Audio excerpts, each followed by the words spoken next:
हम लोग मैसूर आ चुके हैं। सबसे पहला डेस्टिनेशन जो हम लोग विजिट करने जा रहे हैं वो है मैसूर पैलेस है। मैसूर पैलेस का एंट्री गेट है और यूपीआई में जियो का सिम काम नहीं करता, पता नहीं क्या हिसाब है।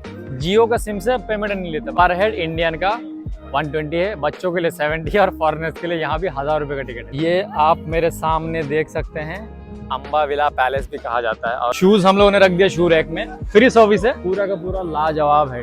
तो लाइफ में मैसूर पैलेस एक बार विजिट करो। वही है चामुंडी हिल्स साइड पे अलग अलग टाइप्स ऑफ बिल्डिंग्स है और जितनी भी सारी चीजें हैं वर्थ विजिटिंग है। हेलो मैसूरू। तो दोस्तों जैसे को पता है कि हम लोग मैसूर आ चुके हैं और मैसूर आने के बाद सबसे पहला डेस्टिनेशन जो हम लोग विजिट करने जा रहे हैं वो है मैसूर पैलेस। क्योंकि अक्सर लोग जो आता है तो सबसे पहले मैसूर पैलेस विजिट करता था, हम भी वही करने जा रहे हैं। इसके बाद और भी जगह विजिट करेंगे। तो चलिए पैलेस के अंदर जाते हैं। क्या एंट्री टिकट है, क्या क्या चीज़ें हैं, पैलेस किस तरह से मैं लाइफ में पहली बार विजिट करने जा रहा हूँ, तो मैं अपना एक्सपीरियंस आप लोगों के साथ शेयर करूँगा। तो चलो पैलेस विजिट करते हैं। तो ये आप सामने देख सकते हैं मैसूर पैलेस का एंट्री गेट है। ठीक है, अलग अलग जगह पे पार्किंग्स वगैरह, जैसे यहाँ पे देख रहे हैं उस साइड पे कार वार की, बाइक्स की, या फिर जो टूर्स आते हैं ना बसों की, उन सब की पार्किंग सर्विस है। मेरे सामने ये एंट्री गेट है, वहीं पर टिकट काउंटर भी है। ये सारे जो है टिकट काउंटर है। चलिए पहले टिकट लेते हैं, उसके बाद करते हैं एंट्री, फिर एक एक चीज़ एक्सप्लोर करेंगे। दोस्तों हम लोगों ने टिकट ले लिया है। पर हेड इंडियन का 120 है, बच्चों के लिए 70 और फॉरेनर्स के लिए यहाँ भी 1000 रुपये का टिकट है। ठीक है, 120 और 1000, सोचो कितना फ़र्क है। वो कैसा लगता होगा यार। बहरहाल तो हम लोगों ने एंट्री कर ली। एक चीज़ का ध्यान रखना कि जब पेमेंट करते हैं ना तो यूपीआई और कैश, और यूपीआई में जियो का सिम काम नहीं करता, पता नहीं क्या हिसाब है। जियो का सिम से पेमेंट नहीं लेता, बाकी एयरटेल, वोडाफोन, आइडिया ये सब चलता है। तो मेरा जियो का सिम तो इसलिए नहीं चला, तो मुझे कैश देना पड़ा। तो थोड़ा ध्यान रखना, अगर जियो का सिम है फ़ोन में तो यहाँ का स्कैनर काम नहीं करेगा। आप थोड़ा सा कैश वैश हाथ में लेके आओ। तो अब चलो अंदर चलते हैं और दिखाते हैं एक चीज़। ये आप मेरे सामने देख सकते हैं मैसूर पैलेस। ये कुछ इस तरह से आप रील्स वीडियोस में भी देखे होंगे। ठीक है, क्या खूबसूरत है, वाव। पूरा का पूरा नज़ारा देखो। ठीक है, आज चूँकि सैटरडे है तो ये देखो थोड़ी सी पब्लिक भी है और अंदर के साइड पे काफ़ी पब्लिक नज़र आ रही है। तो अभी अंदर जाएंगे और एक एक चीज़ एक्सप्लोर करेंगे। तो ये पूरा का पूरा पैलेस है, आप लोगों को पता है मैसूर पैलेस। मैसूर पैलेस को वैसे अम्बा विला पैलेस भी कहा जाता है और ये 1897 में इनका कंस्ट्रक्शन शुरू हुआ था, यानी कि आज से कुछ 150 साल पहले लगभग, और 1915 में ख़त्म हुआ, यानी कि कुछ 15 साल लगे बनने में। और ये जो पैलेस है ना, इधर लेफ्ट हैंड पे, यानी कि पैलेस का जो फ्रंट गेट है वहाँ पे चामुंडी हिल्स है। इसी व्यू की वजह से इसको ईस्ट वार्ड की तरफ से बनाया गया है और बहुत खूबसूरत है। यहाँ से इस पैलेस के ऊपर से, मतलब जब राजा महाराजा लोग रहा करते थे तो चामुंडी हिल्स का व्यू मिला करता था। तो इस पैलेस के बाद हम भी वहाँ जाएंगे, चामुंडी हिल्स, वहाँ से पैलेस दिखता है और पैलेस से चामुंडी हिल्स दिखता है। तो अभी अंदर भी जाएंगे, प्लस वो सारी की सारी चीज़ें एक करके देखेंगे। के साइड जाने के लिए यहाँ से एंट्री है और आप क्राउड देख सकते हैं, देख रहे हैं, फुटवेयर स्टैंड, इसका मतलब फुटवेयर बाहर रखना पड़ेगा। ओके, ऐसा भी है।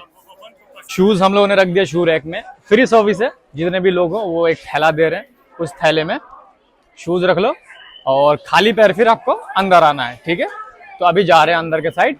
अंदर जैसे आएंगे सिक्योरिटी चेक्स वगैरह पास करके, ठीक है, ये आपको इधर से, यहाँ से एंट्री है आपकी। ये फर्स्ट एंट्री है। एंट्री के साथ ही ये आप इंफ्रास्ट्रक्चर देखो। ये जो राजा महाराजा के टाइम पे जो इंफ्रास्ट्रक्चर इन्होंने बनाई है ना, सैकड़ों साल पहले, जैसे मैंने बताया ये 1950 यानी कि 110 साल पुरानी बिल्डिंग है। और इसका इंफ्रास्ट्रक्चर और जो आर्किटेक्चरिंग है वो लाजवाब है। देख रहे हैं पूरा का पूरा लाजवाब व्यूज़ और लाजवाब नज़ारा है। दोस्तों मैसूर पैलेस जो बनाया है, लोग जो इतनी तारीफ़ें करते हैं, ये चीज़ें जो हम देखते हैं ना, ये ऐसे ही नहीं है। ठीक है, मस्त है, वाव, अमेजिंग।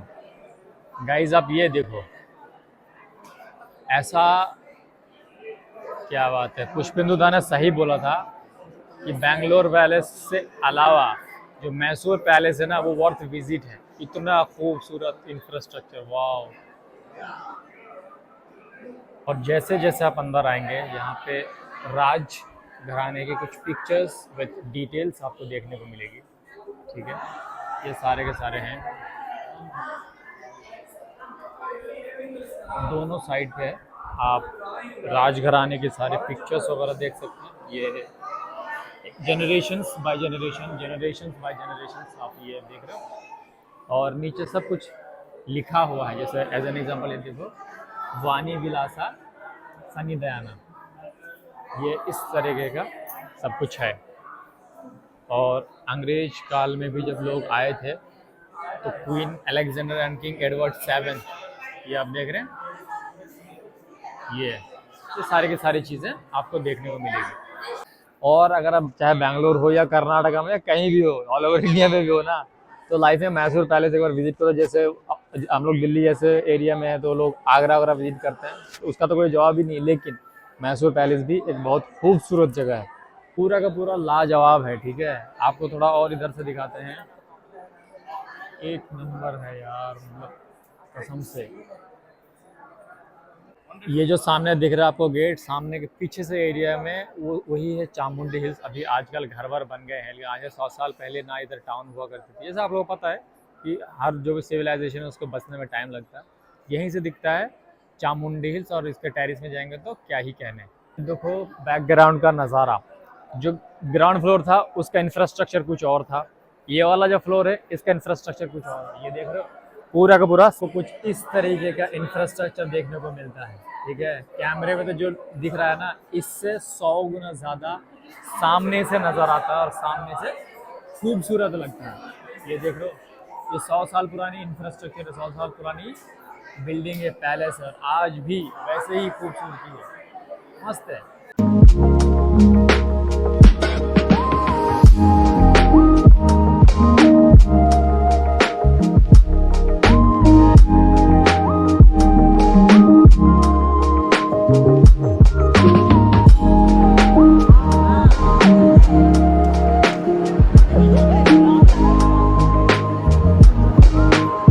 पैलेस के अंदर वाले हिस्से से आ गया बाहर, अब लेना है जूता और आगे बढ़ना है। ओके, कलेक्शन है, तो यहाँ पे जो शूज़ लेने के बाद आप जब जाएंगे या तो उस साइड से एग्जिट कर सकते हैं या फिर और कुछ एक्सप्लोर करना है तो यहाँ आप देखें मैसूर पैलेस रेसिडेंशियल विंग, जो कि अंदर के साइड है। तो थोड़ा सा और अंदर के साइड देख रहे हैं और देखते हैं रेसिडेंशियल विंग में क्या है।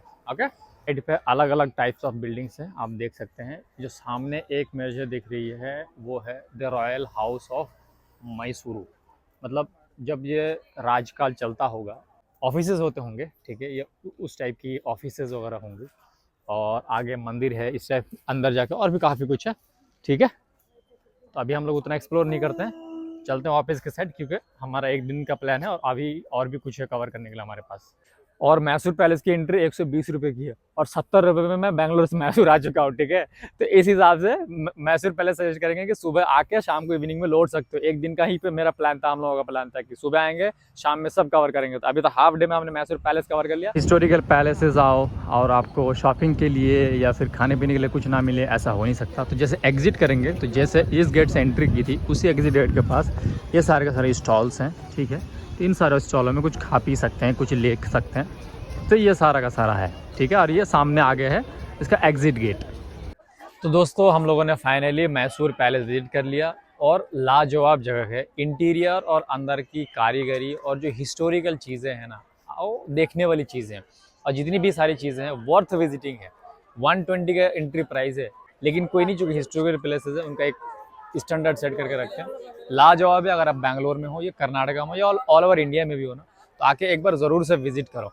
और बैंगलोर वालों के लिए तो रोज़ का हो जाना चाहिए, क्योंकि 3 घंटे लगते हैं बैंगलोर से आने में। मस्त जगह है। ठीक है, हम लोगों ने एक्सप्लोर किया पूरा का पूरा। 3 से 4 घंटे चाहिए आपको अगर पूरा एक्सप्लोर करना चाहते हो तो मस्त आपका एक्सपीरियंस होने वाला है। और जो भी टाइम आप यहाँ पे दोगे वो टाइम आप रिग्रेट नहीं करोगे कि मैंने 2-3 घंटे वेस्ट हो गए या बैंगलोर से अगर टाइम मेरा वेस्ट हो गया। तो ऐसा कुछ नहीं होने वाला, आप मस्त फील करने वाले और लाइफ टाइम याद रहने वाली ये एक ऐसी चीज़ें हैं। लोग दुबई जाते हैं जो कि अभी बचा है, या हमारी हिस्टोरिक चीज़ें जो 150 साल पुरानी है या 100 साल पुरानी है। ठीक है, जब दुबई था भी नहीं। तो ऐसी चीज़ों को ज़रूर से देखना चाहिए और इंसान को अपनी जड़ें याद रखनी चाहिए। लोग कहते हैं कि आप आगे बढ़ो लेकिन अभी जड़ों को मत भूलो, इसीलिए हमें अपनी हिस्टोरिकल चीज़ें, हिस्ट्री मालूम होनी चाहिए ताकि हम फ्यूचर को बेटर कर सकें। ठीक है, तो ये था आज का वीडियो, तो मिलते हैं फिर किसी नेक्स्ट वीडियो में। बाय।